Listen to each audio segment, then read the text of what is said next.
ಆ ದಿನ ಏನಾಯ್ತು? ಅವ್ರಿಬ್ರ ಮನ್ಸಲ್ಲಿ ಏನ್ ಓಡ್ತಾ ಇತ್ತು? ಯಾಕಿಬ್ರು ಮಾತಾಡದೆ ಒಬ್ರನ್ನೊಬ್ರು ನೋಡದೆ ಹೊರಟ್ಬಿಟ್ರು?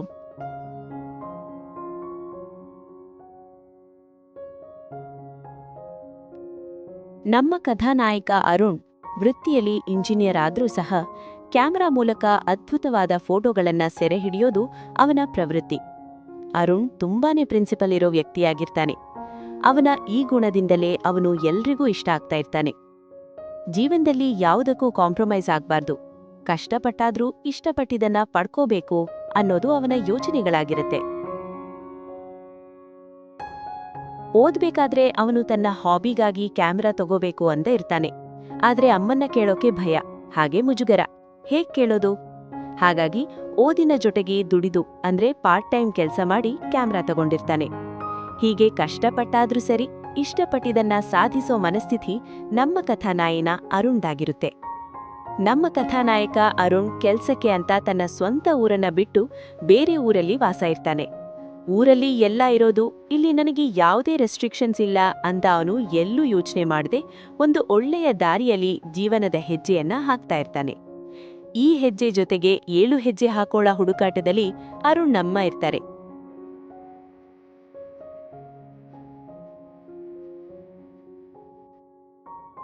ಒಂದಿನ ಭಾನುವಾರ ಬೆಳಿಗ್ಗೆ ಅವನಿಗೆ ಮನೆಯಿಂದ ಫೋನ್ ಬರುತ್ತೆ. 1 ತಿಂಗಳಾಯ್ತು ಮನೆಗ್ ಬಂದಿಲ್ಲ, ಯಾವಾಗ ಬರ್ತೀಯಾ ಅಂತ. 28 ವರ್ಷದ ನಮ್ಮ ಕಥಾನಾಯಕನಿಗೆ ಎಷ್ಟೊಂದು ಮದುವೆ ಪ್ರಪೋಸಲ್ಗಳು ಕೂಡ ಬಂದಿರುತ್ತೆ. ನಿಮ್ಗೊಂದು ವಿಷಯ ಹೇಳಾ? ಈಗ್ಲೂ ಕೂಡ ಅಮ್ಮ ಒಂದು ಹುಡುಗಿ ಫೋಟೋ ಕಳ್ಸಿದೀನಿ, ಅದನ್ನ ನೋಡು, ಇಷ್ಟ ಆಯ್ತಾ ಅಂತ ಹೇಳು ಅಂತ ಫೋನ್ ಮಾಡಿರ್ತಾರೆ. ಎಲ್ಲ ಕಥೆಗಳಲ್ಲಿ ಆಗೋ ರೀತಿ ನಮ್ಮ ಹುಡುಗನೂ ಕೂಡ ಒಂದು ಸಣ್ಣ ಇಮ್ಯಾಜಿನೇಷನ್ಗೆ ಹೋಗ್ತಾನೆ. ಅರುಣ್ಗೆ ಹೆಚ್ಚಿಗೆ ಏನೂ ಎಕ್ಸ್ಪೆಕ್ಟೇಷನ್ಸ್ ಇರೋದಿಲ್ಲ. ತನ್ನ ಆಲೋಚನೆಗೆ ಸರಿಹೊಂದುವ ಸಾದಾಸೀದಾ ಹುಡುಗಿಯಾದ್ರೆ ಸಾಕು ಅನ್ನೋದು ಅವನ ಅಭಿಪ್ರಾಯ. ಅರುಣ್ ಇಮ್ಯಾಜಿನೇಷನ್ ಮುಗ್ದು ಹೊರಬರುವಷ್ಟರಲ್ಲಿ ಮದುವೆ ಕೂಡ ಆಗಿರುತ್ತೆ.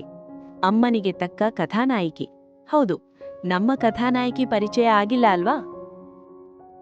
ನಮ್ಮ ನಾಯಕಿ ಅನು. ಅನು ಬಗ್ಗೆ ಹೇಳ್ಬೇಕು ಅಂದ್ರೆ ತುಂಬಾನೇ ಮುದ್ದಾದ ಹುಡುಗಿ. ಎಲ್ಲದ್ರಲ್ಲೂ ಆಸಕ್ತಿ, ಎಲ್ಲದ್ರಲ್ಲೂ ಮುಂದು. ಎಲ್ಲ ಸ್ಪರ್ಧೆಯಲ್ಲೂ ಅನು ಹೆಸರು ಇರ್ತಾ ಇತ್ತು. ರಂಗೋಲಿ ಆಗಿರಬಹುದು, ಸಂಗೀತ ಆಗಿರಬಹುದು, ನೃತ್ಯ ಆಗಿರಬಹುದು, ಎಲ್ಲದರಲ್ಲೂ ಮುಂದು ನಮ್ಮ ಕಥಾನಾಯಕಿ ಅನು. ಆದ್ರೆ ಅವಳನ್ನ ಹೆಚ್ಚು ಸೆಳೆದಿದ್ದು ಅಡುಗೆ. ಪ್ರತಿ ಸಾರಿನೂ ಅಡುಗೆ ಸ್ಪರ್ಧೆಯಲ್ಲೂ ಮೊದಲ ಬಹುಮಾನ. ಅಡುಗೆ ಅಂದ್ರೆ ತುಂಬಾನೇ ಇಷ್ಟ ಅನುಗೆ. ಎಲ್ಲಾ ರೀತಿಯ ಅಡುಗೆ ಕುಳಿತಿರ್ತಾಳೆ ಅನು. ಅವಳ ಅಡುಗೆಗೆ ಎಷ್ಟು ಮೆಚ್ಚುಗೆ ಸಿಗ್ತಾ ಇತ್ತು ಅಂತ ಒಂದು ಉದಾಹರಣೆ ಹೇಳೋದಾದ್ರೆ, ಅನು ಅವರ ಅಕ್ಕನ ಮನೆ ಅಂದ್ರೆ ಅನು ಅವರ ದೊಡ್ಡಮ್ಮನ ಮಗಳ ಮನೆಯ ಸಮಾರಂಭದಲ್ಲಿ ಅಡುಗೆಯವರನ್ನ ಕರೆಸ್ತಾರೆ.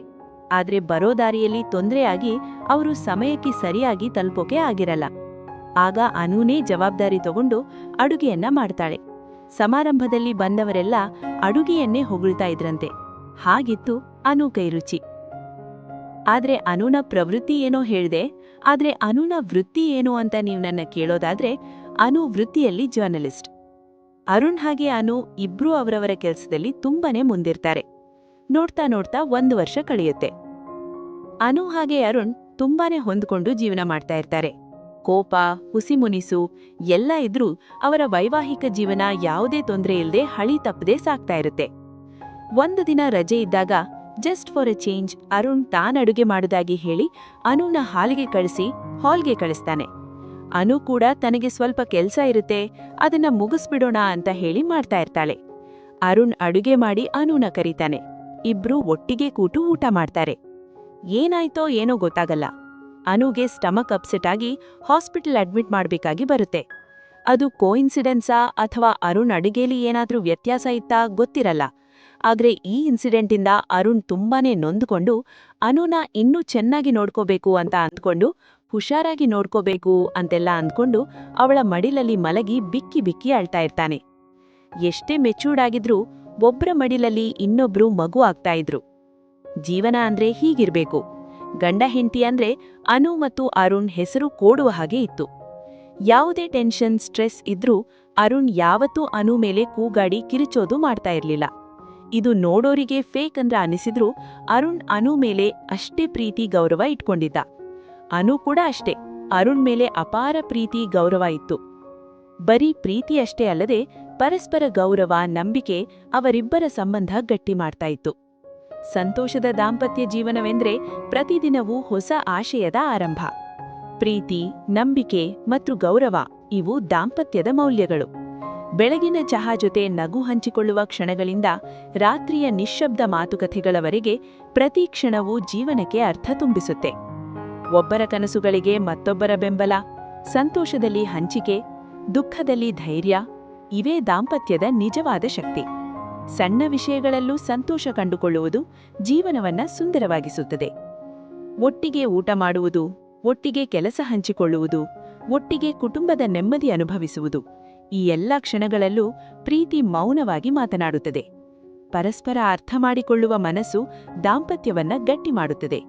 ಸಹನೆ ಮತ್ತು ಸಹಕಾರ, ಗೌರವ ಮತ್ತು ವಿಶ್ವಾಸ ಇವು ದಾಂಪತ್ಯದ ಆಧಾರ ಸ್ತಂಭಗಳು.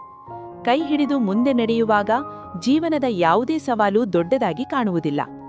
ಸಂಜೆಯ ಸೂರ್ಯಾಸ್ತದಲ್ಲಿ ಜೊತೆಯಾಗಿ ನಡೆದು ಭವಿಷ್ಯದ ಕನಸುಗಳನ್ನ ಹಂಚಿಕೊಳ್ಳುವಾಗ ಹೃದಯಗಳು ಇನ್ನಷ್ಟು ಹತ್ತಿರವಾಗುತ್ತವೆ. ಇದೇ ದಾಂಪತ್ಯದ ಸೌಂದರ್ಯ. ಪ್ರೀತಿಯೊಂದಿಗೆ ಬೆಳೆಯುವ ಸಂಬಂಧ, ಸಂತೋಷದಿಂದ ತುಂಬಿದ ಮನೆ, ಶಾಂತಿಯುಳ್ಳ ಮನಸ್ಸು ಇವೇ ಸಂತೋಷದ ದಾಂಪತ್ಯ ಜೀವನದ ಗುರುತುಗಳು. ಜೀವನ ಪೂರ್ತಿ ಜೊತೆಯಾಗಿರುವುದೇ ನಿಜವಾದ ಪ್ರೀತಿ. ಅರುಣ್ ಕೆಲಸ ಮುಗಿದಿರುತ್ತೆ. ಅವತ್ತು ಶುಕ್ರವಾರ. ಸೋಮವಾರ ಕೂಡ ರಜೆ ಇದ್ದಿದ್ರಿಂದ 3 ದಿನ ಏನಾದ್ರೂ ಪ್ಲಾನ್ ಮಾಡೋಣ ಅಂತ ಯೋಚನೆ ಮಾಡ್ಕೊಂಡು ಮನೆಗೆ ಬರ್ತಾ ಇರ್ತಾನೆ. ಅರುಣ್ ಏನೇ ಪ್ಲಾನ್ ಮಾಡಿದ್ರೂ ಡಿನ್ನರ್ ಆಚೆ ಹೋಗೋ ಪ್ಲಾನ್ ಮಾತ್ರ ಮಾಡಲ್ಲ.